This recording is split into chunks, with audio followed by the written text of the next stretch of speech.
Let's give them something to talk about. I see the energy running out. I got a planet to run around. Okay. You ain't do nothing but run your mouth. No, I don't want to be humble now. You doubted me, nothing to talk about. All right, on. So this is episode number 47, which is our first pre-recorded podcast. Everybody else does it differently. They do pre-recorded and they edit and cut it, and then they go live. Even Dave Castro's podcast is pre-recorded. And he probably trims both ends or something. I've seen little clips. Oh, have you? Where he cuts? He cuts. There's little cuts. Cut out the dead air. Yeah. And which that requires you to go in and afterwards watch the whole thing, cut it up in the post. Yeah. And if anybody's watching podcasts, a YouTube podcast like Craig Ritchie or Buttery Bros or Andrew Hiller especially. Yeah, Hiller especially. They are brilliant at like cutting it up and inserting stuff. And he inserts movie scenes. So he just he must think of the movie scene and then then you got to go find the movie scene. He repeats a lot of them though. You got to record. Yeah, I was gonna say, guys like that, they definitely have like a folder of He's built up a whole archive of stuff that he refers to. They make it easy on themselves. Are you entertained or something like that? Yeah, that's right. That's what I would do too, right? Like every time, but then I'd be a pain in the butt when I'm watching movies and stuff. Like, oh, okay, remember that? And I'd be on my phone in the movie theater. Like, this is why we go live. Yep, this is why we go live. Except for today, we got the champ. Yeah.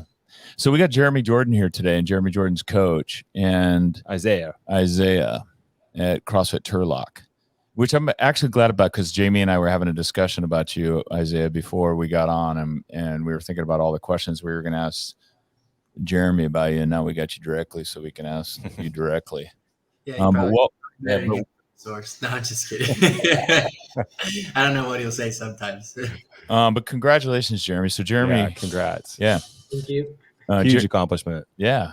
Big. And we're so as we do this podcast, we're also a little bit jealous.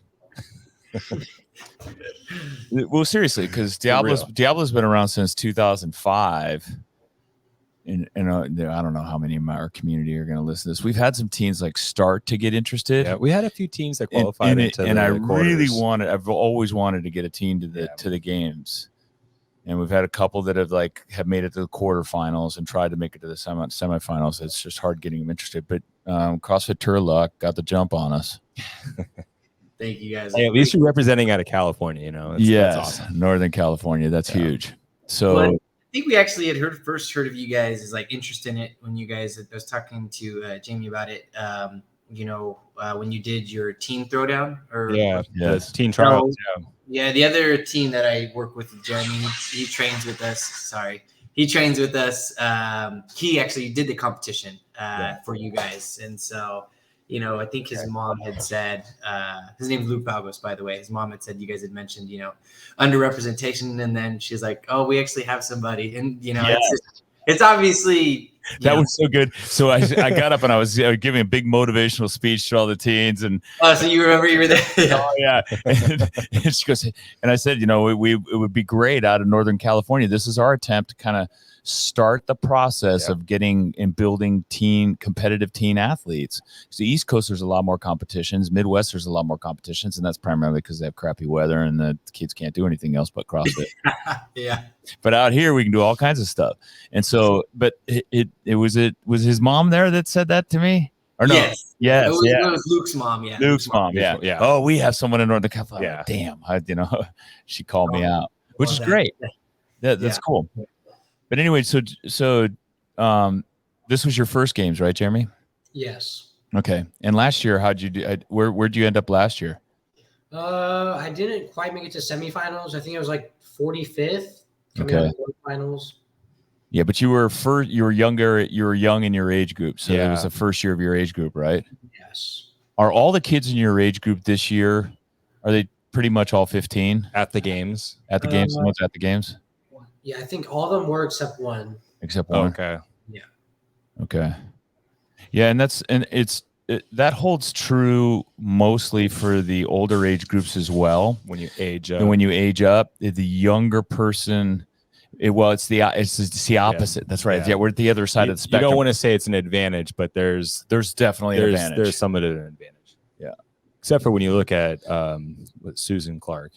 Yeah, Susan Clark won every year of her age group in from age 60 to 64, and most of them Before from that, too. 55 to 59. She's just six CrossFit games. Yeah, Yvonne said that she takes a year off in between. So every other year she competes, but every year that she does compete, she wins. That's great. I wonder what the strategy is there. I mean, if she's already won, and what's that? Then maybe just the time commitment, you know. I think between the time commitment and also just life, right? Like you want to be able to enjoy some life and, you know, taking a time off, kind of recoup, and at the same time, your body's recouping. I will tell you this, though, at that age, especially over 55, taking that time off would be tremendously beneficial. It takes a little longer to heal. But these kids, they can keep going hard. You bounce back. So you won the CrossFit Games. Are you already starting to train now? Speaking of like recovery, are you starting to train now for next year? Well, I have a competition coming up in like 3 weeks, the NorCal Classic. So okay. Do they have a teen division, or are you going as individual? Teen division. Okay. Yeah. What's the teen division there? What age? 14, 15. Same thing. Yeah. Okay.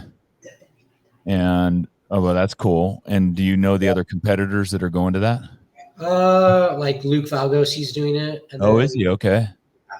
You guys are the same age too, right? He's a year younger than me. You're younger. Okay. Oh, okay. All right. Yeah. Before we jump ahead too, he won the NorCal Classic last year at 14 as well. Okay. That was kind of. He's returning champion. Yeah, he's got to come back to defend his title there. Not only does he have the title from last year's NorCal, but he's also got the title for the games. So you got a little bit of a target. Yeah.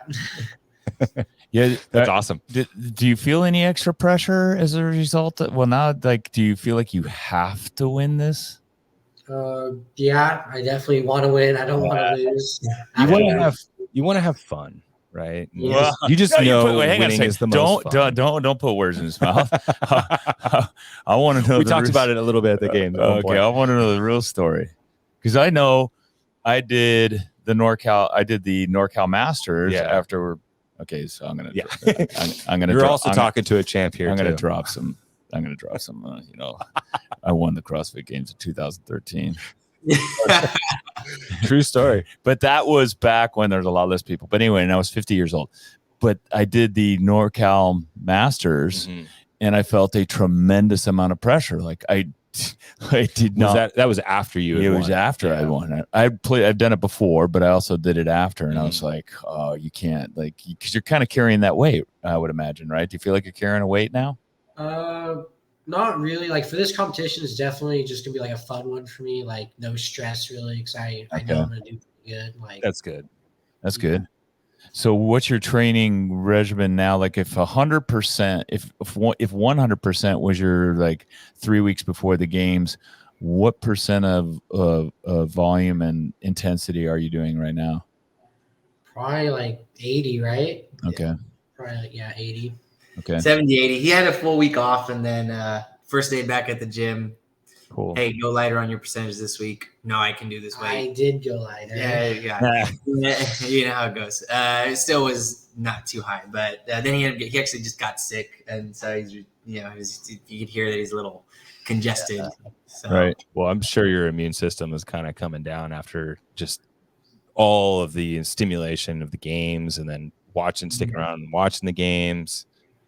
Do you enjoy that part, hanging out afterwards, being able to, spectate the individuals after competing? Yeah, that was definitely relaxing after the stressful couple of days. Yeah. That's awesome, man. So back there one of the things back there is you're back in the training area, in the warm-up area, where some of these top games athletes are. You guys all run around doing selfies with them? I did not really. I didn't really. Good for you. Act like you've been there. Yeah, it was more business back there. I was like, hey, dude, so and so is like right next to you on the bike, and he's just isn't that weird? He's like, I'm here too. No, you did Perfect. Not. No, you did not. Oh man, dude, that's a champion right there. I love that. Yeah. Damn straight. He say he can get his picture with you. Yeah. Yeah. It was like, I mean, walking up and stuff, like, you know, I had actually even talked to a couple of them, just conversation. Yeah. But you know, once I got back there, I mean, they're working, right? You know, Yeah, they are. And they're, you know, the other thing I found too with most of them, like, so I know a lot of them just because we've been around, Jamie and I have been around forever. So, you know, we've met a lot of them along the way. And, but I hadn't met Daniel Brandon personally. Yeah. And I met her there. I just said, hey, I want to let you know our gym roots for you because you're in Northern California. She went to Sac State. Yeah.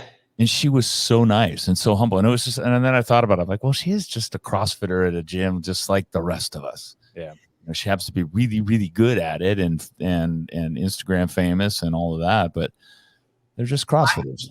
I actually remember the event when she won, you know, that handstand walk event. It was the row, the kettlebell push press, handstand walk.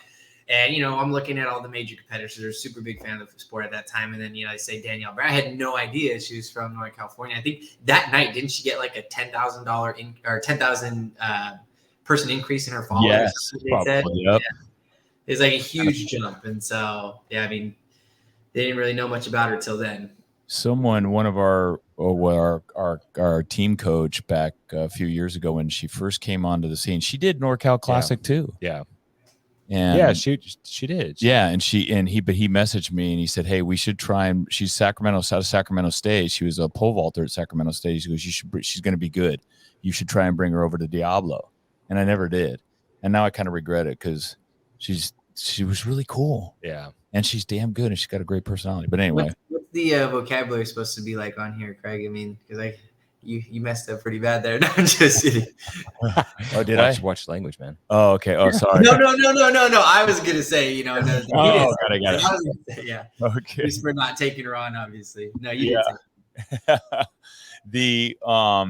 So, Jeremy, back to you. You know, we look through your scores and all your scores, and there's a couple things that are really jump out. There's two of them that jump out that I want to ask you questions about. Were you mad that you didn't win an event? I did at the end, actually. Which event? The last one. Did you win the last event? Yeah, I did. Did you not look all the way through the leaderboard? No, well, I did. He did. The way he did win the last. Oh, that's right. Oh, yeah. Oh, wait. Sorry. So, no, you know why? Position. Yeah, you know why? Because it says final positions. And that's the name of the workout. Oh. So I read that. Oh. The bar muscle up in the squat snatch. This is the part that we can go back and edit. The beauty of this. You're not doing that. But you know what? That's a good one to finish off on. That's a great one to win. Yeah. Like, if you're going to win. Let me ask you this then. Let me reframe the question. Did the fact that you didn't have a victory up until then or win any event up till then motivate you to really want to win that last event? Yeah. Oh, yeah. I wanted like at least one win. Oh my God. I love that story. Yeah. And I didn't have a choice at that point. Like if I wanted to win the games overall, I had to win that event. So it's just a situation. Yeah, you did, right? That's because awesome. you're only 20 points out. Mm-hmm. Going into that, what place were you in? What place was he in going into that last event? Was he in first going in? Yeah, he was in first place by 10 points. Okay, so by 10. So you advanced your lead by 10. But if Lincoln had won that, that would dude, you're a pressure guy. Yeah, you man, that's outstanding. What a story! No wonder your mom told us to have you on. She's back there. She's not going to like me after this podcast. You keep saying that. I don't know what's up, man. So the next question related to this, and because this is something that I've said multiple times, and you proved me wrong. You already proved me wrong on my first question, but my next question, you proved me wrong by your actions. I said to my wife and to other masters athletes, if you take a last place on any event, you cannot get to the podium because there's only 10 people to compete against. There's only 10 people to compete against.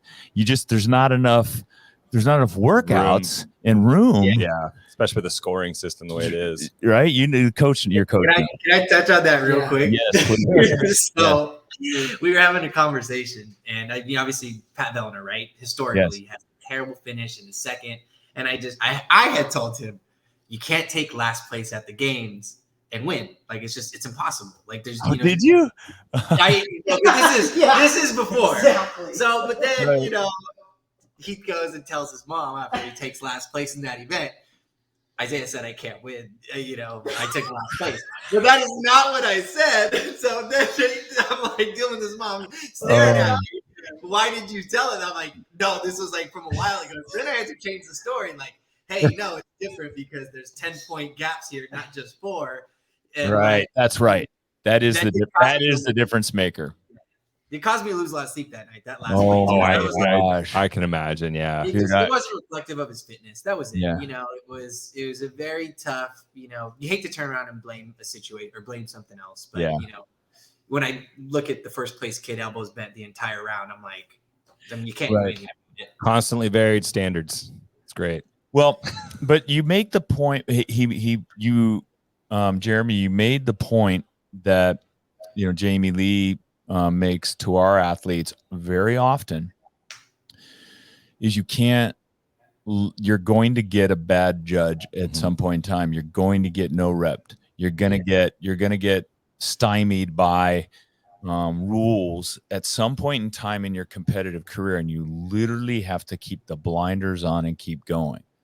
Yeah, it's happened to us numerous times on the team. It's over the happened years. to Matt Frazier. Yeah. It's happened to Rich. It Froning. happened to Yvonne last year at the games with Yeah. the muscle up. That's right. She was at the top of a muscle up, and they were waiting for her to lock out her elbows. She probably held the top of that muscle up for a good 15, 20 seconds. I would say longer than that, 20, 30. Yeah, it's Yeah. nice. It's these things happen to the best athletes, but the best athletes, the one that sit on the top, Overcome that. overcome it, back. just like to put it aside. Yeah. How devastated were you? I want to dwell on it a little bit. How devastated were you by that 10th? Were you like in your hotel room, like, throwing a fit, or are you not a temper tantrum guy? After, I was definitely pretty upset. I was just sitting in the ice bath, just like very upset, just sitting there, just couldn't believe what happened. Because I thought I was like, I couldn't win the games after that happened. Right. Yeah, because that was the last event of the day too. So it's like, Oh yes, you had get to sleep on that one. Yeah. Yeah. You go ahead. Well, I thought his worst workout was going to be the wall ball workout. I mean, he was a shorter athlete in the field, the wall ball rowing. And so I was like, okay, if he can make it out of this one top 5, we should be good. And then in the middle of that workout, he starts to die. And I'm just like, oh God, what's happening? And then he recuperates, catches second win, and then ends up getting 4th place in that second event. And so I was like, perfect. We needed a top 5 finish here. I didn't expect that in Helen. I mean, in Helen, I was telling him, we had done a workout variation, the actual Helen workout, without that standard, just a few months ago at the 53. And Right. I very vividly remember that day, and he was giving me such slack about having to use a 53-pound kettlebell. I can't, it's too heavy, blah, blah, blah. And I'm like, you're going to do it no matter what. So, for him to go out and we're warming up and I see he's moving it very well and everything, I'm like, okay, we're good. And, I was honestly thinking he could get a top 3 finish in that specific workout. And then, that 10th place, it was just took the air out of the room a little bit. And and the no reps were related to your arm, bent arm or straight arm. I'm not sure. The judge wouldn't tell me. Oh, so the judge wouldn't tell you. They just told you, and they don't give you that's one of the frustrating things. Yeah. Because in back in the day, like you would be like, what's wrong? And they would say lower, extend, or stand up. Like the judges need to have some kind of a basic single word cue that tells you what's wrong so you can correct it on the spot. Right. One year when we had the rope climbs, the judge was confusing the lines because that was when they had to have a line to show control below. Yes. It was a old faded line at the top of the rope, and our judge on this rope was forcing us to stop on the line below that. Which was like the faded line. It wasn't the right one. So we missed like 4 rope climbs and lost like 15 spots in the overall place. Yeah, and those are the kinds of things you got to figure it out on your own. Yeah, you can't just be fighting back with the judge. Nice job though, dude. Yeah, that's to come back from that. Were you on fire the next day? Like when you showed up the next day? Well, yeah, he's got a second Yeah. first. Came back hungry. Yeah. Yeah, I think I got 3 second places, all 3 Yes. events in second place. Right. I was pretty happy. That's great. And Kind of fueled off of that that second day, huh? Yeah. That's awesome. And what about the lifts? Tell me your lifts for the snatch and the clean and jerk. For the snatch, I did 205. And then for the clean jerk, I did 245. How close is that to your personal best or your personal records? So my snatch, I matched my PR. Nice. So I've only ever done 205. And then my clean jerk, I PR'd. I never really had maxed it out. All right. That's awesome. I think the most significant thing here is, first of all, he's 15, and that's makes it even that more impressive. But what's your body weight? About like 150. 150.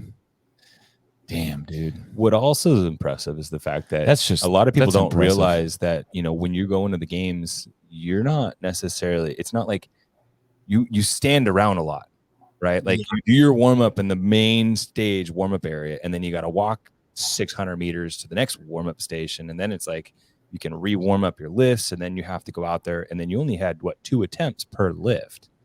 Yeah, No. I think that was the biggest learning curve for me. There was Because the warm up time and walk back time. I definitely got cold. Like my first lift out on the actual floor was not good at all. Like it was a lightweight. It just was not good. Yeah, but it's good. But you hit it though, right? Like it was your safety. It was your safety lift. Yeah. Did you know that you were going to go to 205 after that, or was it like, hey, I just load it on and do it? Well, so we actually got 3 minutes, not 2 attempts, 3-minute window. Okay, that's right. So I did 185, 195, then 205. Okay, so you got 3 attempts in there then. That's good. So then 195 went well, and then you're like, okay, let's do this. Isaiah, were you giving him the numbers from the sidelines? Oh yeah, I mean, I think as soon as they let us go, I looked at, there's 3 bars at 185 that were all relatively close. They didn't have his name out there. I mean, he's got to be right here. And so luckily I was, I don't know, maybe 25, 30 feet away. I mean, they don't let you in super, super close to them. Right. So I just got as close as I could, really. And then it was actually a battle. I didn't talk about it too much between him and the kid right behind him. So he did 205 and then loaded up he was going to go 210. And then the kid behind him loaded up 215. And I looked around the field and I told him 215. Like, there's no point if you hit 210, you're going to get third place either way. So he had a goal of 225, but the 3-minute window just didn't allow for it. And then he missed 215, but so did the other kid. And so they both had a 205 tie. And then it literally came down to the same thing with the clean and jerk. I think he attempted 255. So did the kid. And then the kid, he missed 255. Jeremie got the clean, missed the jerk. The other kid missed the clean, like with 10 seconds to spare. And Jeremie was going to try it again. And at that, I said, no, like, stop. You already, he missed. Like, you don't need to do it again. And I had faith Jeremie would get the tiebreaker on the next round or on the next workout, which was a minute after that. Mm-hmm. Yeah, that's cool. And did your clean and jerk feel better than the snatch because of the time? Yeah, it was probably, I like my clean jerk better. Felt better. Especially because you had a few, it's not like you were going out there cold, right? Like you had your snatch that kind of give you a chance to get underneath the bar a little bit, feel the pull. How long have you been Olympic lifting? About 2.5 years, probably. Oh wow! Good Lord! What was your That's annoying. I got all the old training bar videos. I hold it over his head. Oh my gosh! Like, congratulations, dude. But if for people that have been doing it as long as I have, 15 years, 2 years. Yeah, I just picked it up last week. That's outstanding. And did you start your Olympic lifting at the gym in Turlock? Yes. Okay. Is that how long you've been doing CrossFit for? Yeah. Nice. Wow, 2.5 years. And who got you into CrossFit? My mom. Okay. Yeah. Wow. How long has she been doing CrossFit for? Yeah, she didn't really do it. She just signed up with me, kind of. Oh, Oh, that's cool. Let's go try this. Were you doing any other athletic sports beforehand, like at school or clubs? So I used to be a professional gymnast. I had a very Okay. high level. I think I was like state and regional champion. And then like when COVID came around, the gym shut down, and so I was like, I'm just gonna stop like gymnastics altogether. And my parents were like, well, you have to find something to do. And they're like, okay, well, why don't we just try CrossFit? Wow. That's when I tried CrossFit for the first time. Is that your thing now? You think it's, or are you going to stay with the gymnastics too? No, just CrossFit. Yeah, right on. He's got gymnastics and CrossFit. You might find it interesting that Greg Glassman That's true. is a big proponent of gymnastics for kids, starting out as a young age as kids. And he has said multiple times for over the last 20 years, have your kids start in gymnastics and get familiar with gymnastics and the movements and body awareness and all the movements. And then when they get to the age where they're starting to do dangerous stuff, dangerous airborne acrobatics, pull them out, because the injury rate is so high and so catastrophic for some, because of, especially for, well, both the women and the men, but for the men especially, the speed and the velocity and the height that they achieve in a lot of their vaults and other movements that they do. I mean, that's what took Glassman out, wasn't it? A bad dismount from the rings. Yep. Yeah. So but anyway, you're like literally following the path that Greg Glassman's encouraged parents to do with their kids, which is really cool to see. And you built that the gymnastics are what I think younger athletes struggle with. Isaiah, I don't know if in your gym, but in our gym, it's, getting the first bar muscle up, getting the first ring muscle up is, if you've got no gymnastic experience, is a challenge. Yeah, even for him coming in, I think he was able to do like the glide kit bar muscle up. He was a couple months out. On the rings, he had the technique, just missing the timing of the turnover. So do them like strict. Yeah, and so he did the strict one down, but not that actual kipping part. Whereas like he's wanting to do them strict, like do them this way. I'm like, yeah, but you're only gonna be able to do like 2 in a workout. It's a little bit different. Right. You got to start doing 10 plus. There was a time we went over to Encore, which is a local gymnastics gym, and we were doing some stuff with the team. We were just going in there for doing a drop in, and there was a group of kids there doing their gymnastics and doing their training. And we asked something about a muscle up, and they were like, "What? What is that? What is that? Oh, we just call that just getting on the rings." Like, That's what we call that. That's how you mount, right? To get on the top. I mean, it's funny. That's outstanding. I saw a video of you at I think it was at Yosemite, doing ring work, and Graciano Rivera is the one that showed me that video, and it was a video on his phone that he took of you. He had rings up there, and then I think it was your dad said, "Hey, do you mind if my son does some ring work?" And it was you doing skin to cat and a couple of other moves. It was unbelievable. Yeah. And that was do you remember how old you were there? I was probably 9, I think. Wow. Yeah, I was really young. Now the irony, the amazing thing about it is, here's Graciano, who's just an amazing weightlifter, and he was, so if you were 9, Graciano probably wasn't doing, he was doing CrossFit then, but then it wasn't until later that you actually came into CrossFit. But he was kind of giddy about having that video and having seen you as a kid. That's cool. Wait, is this the Graciano, the Wall Street weightlifter? Yeah. Yes. Yeah, I didn't know that. This is the first time ever hearing. Is he the one that had that video? Yeah. Yes. This is the first time I'm hearing about this story. Are you kidding me? I'm like, what video? I know everything. What do you mean? You don't know. Oh my God. I thought you guys knew this. Graciano Rivera was at our campsite. RV spot. He came over to our RV spot and did grace with Andrew Hiller, and he goes, "Hey, by the way, I want to show you this video of this kid that won the 14-15, Jeremie Jourdan." And I go, "Yeah, Northern California," because he came up and was at the teen trials too. Oh, yeah, it's actually, it's funny, just backtracking. Your mom didn't know that? Oh my God, she knows him. Yeah, that was him. That's hilarious. Yeah, I actually, so Graciano, I'm from Gustine, which is where he lives. Like, it didn't be, Sherlock's 25, 30 minutes away. And I actually remember, and I told him about it when I saw him at the games. I mean, he owns a gym in Los Baños. I'm in Turlock, so we're about 45 minutes from each other. But I told him, like, hey, the first time I ever heard about you was through a newspaper article in Gustine. You know, like, I didn't know if you knew that or not. But it was his strongman background, and now, you know, he's all over CrossFit, posting his weightlifting videos. And now this video, I had no clue he even had that. That's crazy. Dude, Isabel or Grace at 315. Yeah. Huge following on Twitter. Huge following on Twitter. That's where he actually got started on Twitter before he actually went to Instagram. Yeah. I had no clue. Yeah. No, that was him. Yeah. So now you know where you can find that video. Yeah. It's so funny. His mom saying that she has the video too. I didn't even know that. I was videotaping it. So.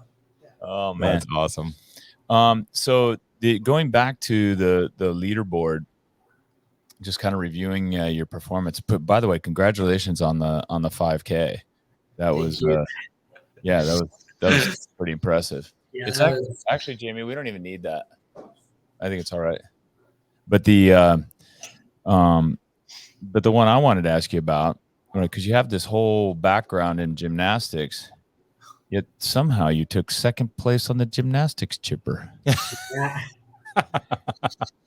What held you up on the gymnastics chipper? That's what I want to know. What was the one thing, like, if you could have gone back and done that again, what would have been? I think definitely the pistols. Like, I have like really bad ankles, really. So like, Interesting. Yeah, squatting. So my pistols are just bad. I come up on my toes and like. Is that why do you have bad ankles? Is it ankle mobility?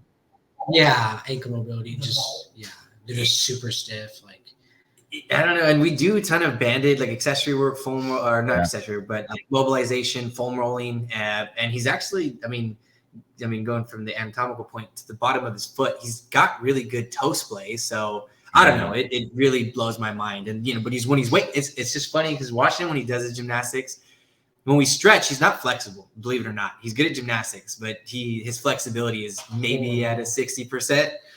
And he's just flexible in the right places. And so when he's weightlifting, ankles aren't an issue. He can get bottomed out in his squat. I don't know. But when you do a pistol, it gets highlighted. So do you spend a lot of time in the paleo chair by chance? Oh God. What's a paleo chair? Sorry. So the answer is no. But sitting down at the bottom of the squat, and if you think of bringing those feet in close and just kind of spending time down there. Jamie Lee's he's a big mobility guy. Like, he's all about the mobility and movement stuff. I love that they came out with the synchroed, or like not synchro, but in unbroken single leg squats on a single leg. Oh yeah. It's a test of, the coordination, obviously, along with it, stability, balance. Yeah. I think though, at your age and the amount of fitness that you had going into this, so you're 15 years old. Like, I can look back and because I'm 60 years old, I can blame myself, right? Because I didn't do the mobility didn't know the work. You do the paleo chair. But Jeremie, the only people he can blame is his parents for giving him poor mobility. his dad. Yeah. I heard it. Yeah. What you say, his dad? Yeah, my dad is not. He's stiff as board. Yeah. He's still trying to overhead squat. He's been doing CrossFit for like 3 years. There are those people, right? Yeah. They're just we have them in class. Yeah. And that's the way it is. But good for you, man. You overcame it. And the 5K, how was that? Awful? It was pretty painful, but it was like more of like a do or die situation, kind of. Yeah. I wanted to like try to climb my way back up to first place. And like, we had practiced it, and I like ran like a 7:30, and I was dying. Like, I could not. By dying, I mean it was bad. But then I think it was one of those situations. What's great about that, Isaiah, is I know exactly what that is. I'm running it with them. So I have my Garmin. I'm like, hey, we need to just try and run this pace. We're gonna run till I say turn around, and that's it. Because you may not know the course. Yeah. Still, dude, you ran a 18:49. That's really impressive. Yeah. Yeah. So you had to go to that dark place on that run. Yeah. Well, it was like, I don't know. It was just, do or die. I guess the adrenaline, and I guess it helps like when you're passing people, definitely on the run. Yes, right. You had the older age groups with you in that one as well. Yeah. Yeah. Yeah, he came in on his first lap, and I looked at the clock, and I was like, oh no. 6 minutes. Oh no. Here. Oh no. Were you behind the Leonardo was Cruz. it? Yeah, Yeah, but that was a question I wanted to ask. Let me I'm sorry to interrupt, but could you tell where you were in your age group placement during the 5K? Yeah. So Okay. like we kind of started all together in a little pack. Okay. And, like they were ahead of me for like most like the first lap. Okay. Then I like just made a move and passed all of them, and just like made sure that like nobody passed me. Just start picking them off. Yeah. Yeah. So I passed like most of them all at once, like because they were running all together, kind of. Yeah, I think when they released the loop, I was kind of like, okay, it's 3 laps, and I was okay. That's better than running out and around and not knowing where you're going, because now you're just running. Yeah. Oh, that's a good point. And so I told him, just find markers. Mentally, you can make that easier for yourself. Yeah. Okay, the hill's here. I get a break here. Just so that you mentally know where you're at on the course, especially going to the last lap, right? Yeah. If you're able to know consciously where you're going, it's a lot easier than just, having like, I don't know where I'm going. I'm just running fast. I can't breathe, Yeah, definitely had to like brace for that hill, that little mulch hill, like, Yep. and, like set a marker, like, okay, just this part's going to hurt a lot. Isaiah, that's great advice. I've run a lot and used to do longer distance running, but setting markers was like mentally so like it's almost distracting too, right? I'm running to that point. Now I'm running to the next point. And when in each one you cross is like a small goal of achievement mentally that can keep you in it. But that's like 1849 sub 20 is legit.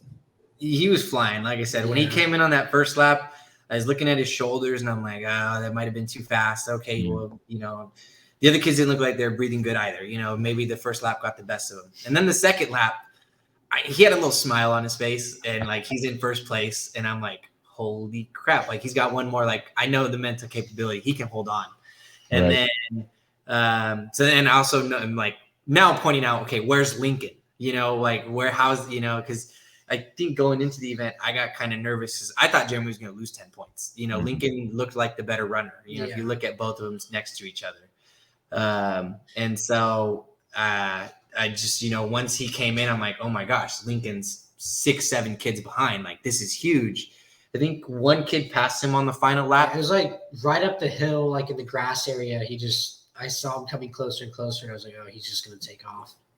Right. Yeah. But But you held off Lincoln.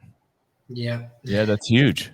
I mean, that's the how you become a champion. I was just gonna say mindset of a champion right there. So the other one that is impressive on your leaderboard that I wanted to talk about is the Endure the Coliseum, and the reason why I know that's an impressive one is because how many machines are in it, and machines favor the taller, bigger athlete. And there's no question that it was almost if it was designed to give the bigger athlete an opportunity to get back in the game, and yet you took third on it. How was that one for you, and what were you thinking about in that one? That one, it was like I knew it was a good event for me. We've done a ton of like machine work, like in training, just a lot of machine work, and so I knew like on the first half, keep it steady, don't go out too fast. I know these bigger kids are going to go out way faster, and then I'll make my move on the bike, the C2 bike at the end, and that's what I did. And I'm pretty sure I finished in second, but they messed up the chip timer. On the big screen, it showed that he was second, and then they like flipped our times for some reason. Yeah, I tried to appeal it, but they said that the time on the big screen isn't final. I don't understand how the chip misreads. Yeah. I thought that was like the final marker, right? But I mean, it's crazy how the appealing process is just not helpful. Yeah. Well, I mean, I feel like I said, when they said, "Oh, well, it's not final," I'm like, the chip it reads off the mat. Like, how did his mat misread? How does it? I don't know. I guess it doesn't make sense in my head, but I'd have to see the logic, I guess. You hit your double unders. Didn't no issues with the double unders on that? Because that seems Nope. like, yeah. Yeah, I think he was all the of- only kid to go unbroken. Yeah, I didn't trip once, I don't think. Yeah, that's huge. That's a big part when to make up time. Yeah, and I too. think too, again, especially with the ski erg is just favors the taller athlete. that whole workout I feel was Yeah, rogue a echo. little more bias. Right. Overall. Yeah. Yeah, dude, I look at that one. That's, other people might, look at that and, they'll look to your first place position, your other second place. But that one I look at just because I know my wife's a small athlete and I watched her on that thing, just and my heart went out to her. It's like, Yeah, and that was definitely like my favorite workout of the whole competition. Really? Which one? The Endure the Coliseum. That was your favorite workout? was Yeah. it because it was in the Coliseum or? I don't know. I just that That's was when cool. I was, That is That's awesome. good. That's awesome. All right. That's how you at your size and weight, that's how you take a third place in that event. Or second place, right? Maybe depending upon the chip timer. Yeah, that was tough. I mean, but I think, and even going into that workout, I told him I knew what was going to happen. Like I had it envisioned in my head. I just said, trust your pace. He could put some pretty good power into the machines, even though he's not very tall. Yeah. And I just said, just be patient for that bike erg. And I told him, like, you can take first after this workout if you do this correctly. That's And, great, man. He did. It just worked out perfectly. Like Then literally. you handed the bike. Yeah. So I was actually talking to Lincoln's coach after that event, and I didn't even know what he was holding on the bike. I just knew he was pushing because I could see his face. And Lincoln's coach said, Lincoln said he got to the bike and said, all right, I just got to hold what he's holding. And then he saw, I think he said Jeremie was holding like 1,300. And he's like, yeah, I can't do that. And so, I mean, from a competition standpoint, that's hard, right? You're doing something, then you see your competitor just, wow, like that's defeating me. Like, that's hard, it's a hard thing. Oh yeah, that is. If you can see it, especially when you're like close to each other, it's like that's when you can start playing a little bit of mind games. Yeah. I'm gonna hold this. That's cool. Defeated. Does CrossFit Turlock have a teen program? No, I just have Jeremie and Luke right now. So I've only owned the affiliate for a year and a half. Okay. The previous owner, Shannon, she just did like a normal strength and conditioning thing. Right. She was involved with the track at the track team at the high school, and so she had some track athletes in there. I mean, they did more traditional strength conditioning stuff, not necessarily CrossFit. And so when I took over, it didn't hold for having a lot of teens there. Mm-hmm. I do want to work to establish one. Honestly, it's just I don't know. I mean, I'm sure you've dealt with it. No, I know in California it's tough, right? Because there's swimming, there's a lot of sports, soccer, and it's nice outside all year round. So all of these other sports, play at these, tug at these kids. Baseball, of course, the basics: baseball, football, basketball, soccer, then swimming, water polo, and CrossFit's like way down the list. Yeah, and Turlock has all those and pretty decent programs for all of them as well. So it's pretty hard. But then it's also hard convincing parents, the weightlifting part's safe. Obviously you guys do it. I know it's safe, depending how it's programmed and how it's done. Sure. But, trying to tell a parent, it's a little bit harder. I think still it's stuck on the. Yeah, it's one of the things that one of the things that we've done is emphasize that this is where they'll learn how to do barbell, so that when they get exposed to it at high school or college, they'll know how to do it properly. Yeah. And then less likely to get hurt. We've overall. Repeated that over and over and over again. Yeah. Well, it's funny that you say that because so before I got into CrossFit, I was in intern strength conditioning coach at Stanislaus State, where I went to school, which is here in Turlock, and the best girls and the best guys in the weight room all had a CrossFit background. Yeah. I don't think it was a coincidence. If you learn it correctly, especially at a younger age, the mechanics are there, and compared to even the better athletes who weren't as, they were better points on the team, more athletically gifted, but they didn't know how to move a bar at all. Even a deadlift, it's just, not functionally sound. Yep. When my daughter went to high school and PE Oh, teacher you told me sent that. them home with the videos of the power cleans that they're going to be doing, hang power cleans that they're going to be doing, and They're give kicking their them.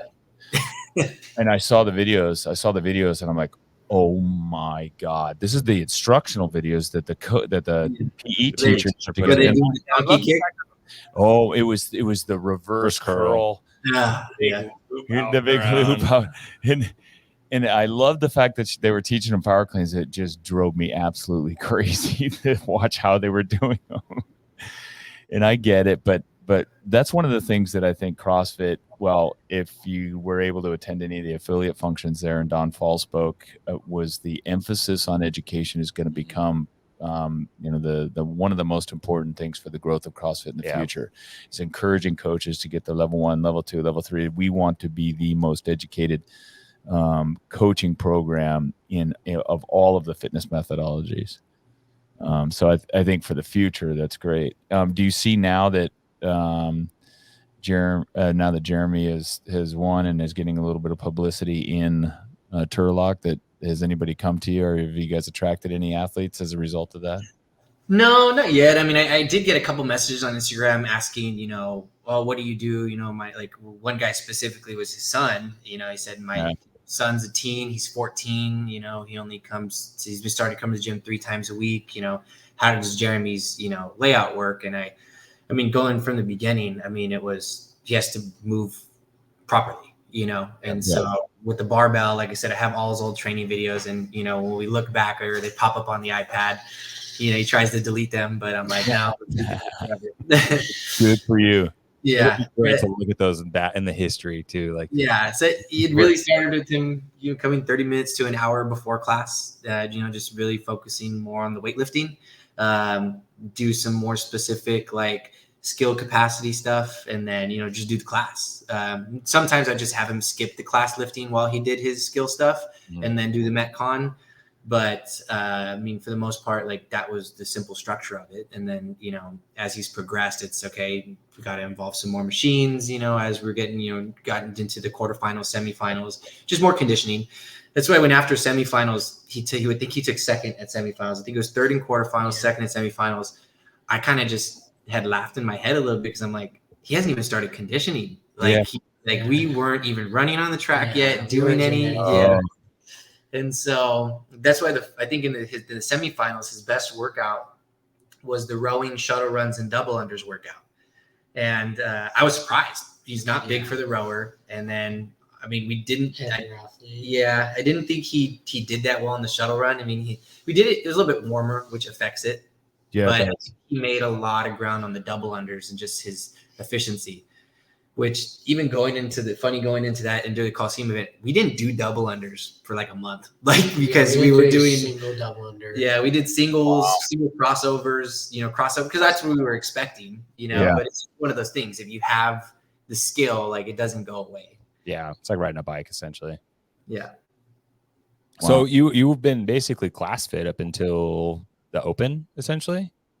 Yeah, through the Open, and then I think I knew he had a pretty good chance this year, and so I'm not going to take full credit. I didn't completely program it. I didn't trust myself not going through a full CrossFit season yet. I think I told you that, and so we had been following HWPO programming, and I just wanted to make sure I wasn't going to miss anything. I didn't want to get away from him, and so it was learning. Okay, how are they doing it? Why are they doing what they do when? And, I was very just attentive to the programming. And then I made changes. There was things that I said, hey, we're going to do this instead, or, this and that, or, the subtle changes to suit him a little bit better. Mm-hmm. Kind of customize it to his weaknesses and strengths. Yes. Awesome. Well, when was your very first competition? Ever? Yeah. CrossFit competition. The Nardog, right? Oh yeah. I know the guys at Nardog. Yep. Yeah. It was the year they did it outside in the park. It wasn't very good. It was it's a learning experience. And he was the only kid there. Yeah, I was the only kid with the adults. I messaged him. I said, hey, I got a teen who wants to compete. He can semi do the scales weight, but is it okay if he does these dumbbells instead? I knew his capability, and they were totally, welcoming for it.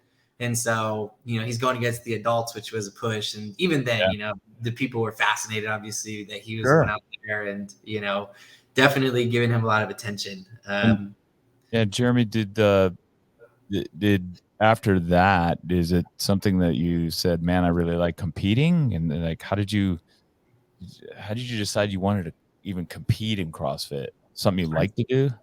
I think I did like one more local competition. It was like in San Benito or something. Yeah, Hollister.